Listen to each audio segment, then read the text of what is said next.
There's an interesting Bun deity that doesn't really get very much attention. Part of it is because there isn't a tremendous amount of art where we have this deity as a central figure. More often, he's can be found as a secondary figure in a composition. But the name is Werma Nyinya, and this is a Bun wrathful deity. It has one face, two arms. The head is that of a lion. He has Khyung wings. Khyung is the Bun equivalent, or similar to a Garuda, but with completely different origin story, of course. He has two legs and he rides on a tiger. Very wrathful, holding a sword of some type in the upraised right hand, and a kind of a trident-like object in the left hand. Quite wrathful, and this figure in Bun is relatively early. I think we're looking at the 12th century with Terton Ponse Khyung Gotsal, and how much earlier, whether or not there are other forms that are earlier, I couldn't say. I've not actually read the text myself in the Tibetan. It comes out of a cycle of practices. In the Bun tradition, they have four classes of worldly deities, and this Werma Nyinya comes out of one of those four classes. Now, what's particularly interesting about it are the retinue figures. And in the three examples that we have on Himalayan Art Resources, the retinue figures are generally the same or similar, one painting to the next. But what's really interesting about it is there are four animals in the four corners of the composition. A dragon, a white snow lion, a tiger, and a white yak. And so these are really interesting because these are the animals that you will also find on Bun prayer flags.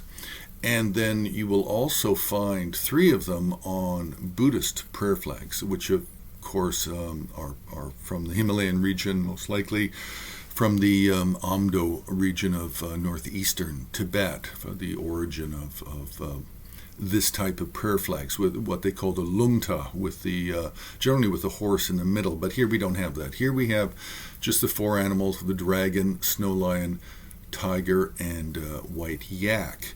And this is also a way of recognizing sometimes Bun art. If you see a white yak in a painting, and it's a very unusual figure that is not immediately recognizable, then your thoughts should go to thinking that it could be a Bun deity, a Bun painting.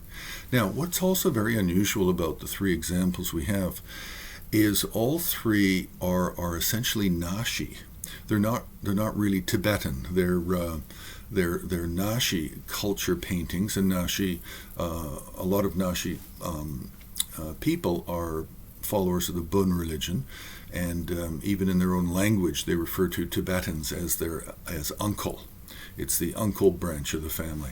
So Nashis do think of themselves as related to Tibetans, and in some cases, they most likely are.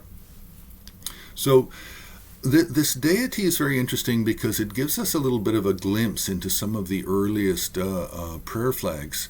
And remember, the prayer flags of Tibet and the Bun are different than the prayer flags of the Buddhists coming from India, where they're primarily the 8 auspicious symbols and the long mantra of what's called Gyaltsen Semo, or Devajagura Kayura. And that's the long, so those are more like banners. And not like this lungta, this wind horse prayer flag. So there seems to be a relationship between the Bun Werma Nyinya deity and the retinue figures described in this 12th century text, and early prayer flags with the animals. So that's just something that's quite interesting. Now, in terms of use, this figure is primarily looked on as a deity that protects from thieves, wild animals, general obstacles, warfare, pestilence, things of that nature. So, just another interesting figure that holds some interesting details, which could help explain somewhat some of the aspects of the early prayer flags. So we'll leave it there. You can press subscribe. You can like. You can also join HAR on Patreon, and you can make a donation on the homepage of Himalayan Art Resources.